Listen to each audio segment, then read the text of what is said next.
Is this the year where I'm going to be wearing wearable technology?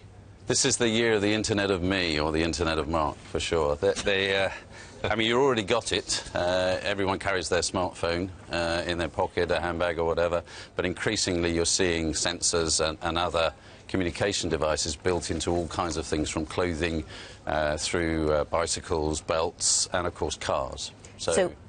And on the Internet of Things, we move beyond the cliché of the connected fridge, you say, into something that delivers real benefits. I want the connected fridge. Connected fridge. Manus will take the cliché. Yeah. Connected fridge, which orders milk, or maybe goes rogue and orders champagne, or whiskey or whatever.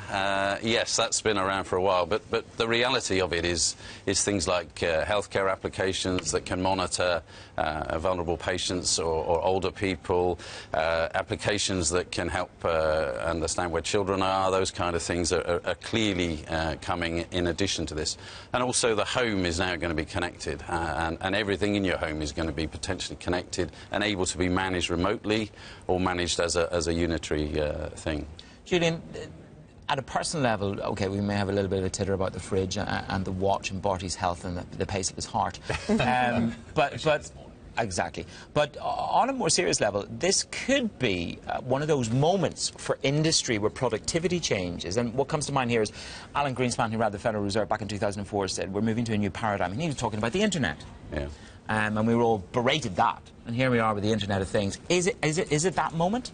Well, it's a challenge for us because it is that moment in technological terms. I mean, the cost of sensors, the capability of this, the capability of batteries, the capability of connectivity, the web and all other things is now here to do this. But we have to change the way we do things. So just carrying on doing the same things with more and more data is going to drown us all. I mean, you saw this with email, and that could also happen with all this other data. So what we're looking for increasingly is doing things differently and increasingly using robotics and agents, software agents as well as mechanical devices to help. At the Consumer Electronics Show, we've seen lots of cars and car technology being demonstrated. But you see this as another area where we could be introducing new risks around cybersecurity into our lives. Yes. The other side of all this connectivity, the ubiquitous knowledge and presence, and the knowledge about what you're doing is security. You saw that big time with the recent hack at Sony. But in the era of the Internet of Me and the connected world, there's also a personal risk that needs to be dealt with. So imagine an ex-partner or some other person that knows you very well and knows about all of the connectivity and all of the activity you have. Their possibility of malicious activity is extreme. I mean, you go away and leave your house unattended. Imagine that somebody has the capability to hack in there and turn everything on or turn everything off. So either you come back with a huge bill. Isn't that just frightening us all into, you know, I've got to take issue with this. Isn't that just frightening us all into this paranoia that we've now engaged electronically? But there might be a business opportunity in that paranoia, I'm guessing. Well, what do they say? They say, you know, just because you're paranoid doesn't mean they're not out to get you. And the point is, on a daily basis, they are out to get you, and they're out to get you on a daily, hourly basis. I mean, there's a huge amount of exposure now.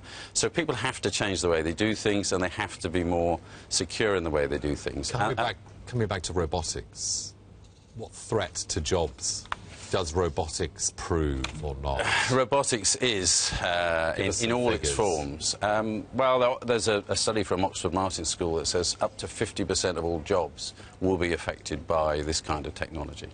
And that's not just the obvious factory-type jobs that have been affected in the past. When you think robots, you think of those big things with the you know, the welding machine and so on. It's not going to be that. It's actually going to be insurance agents. It's actually going to be travel agents. It's actually going to be all those kind of things, as well as the obvious driverless cars and things like that. So what do people do to combat that? Well, what you have to do is get into the new jobs. And here's a great opportunity for the UK, because it is true that technology affects jobs, but it also creates jobs. And we think something like half of all the new jobs created are coming from this kind of new technology companies, particularly in mid-sized companies.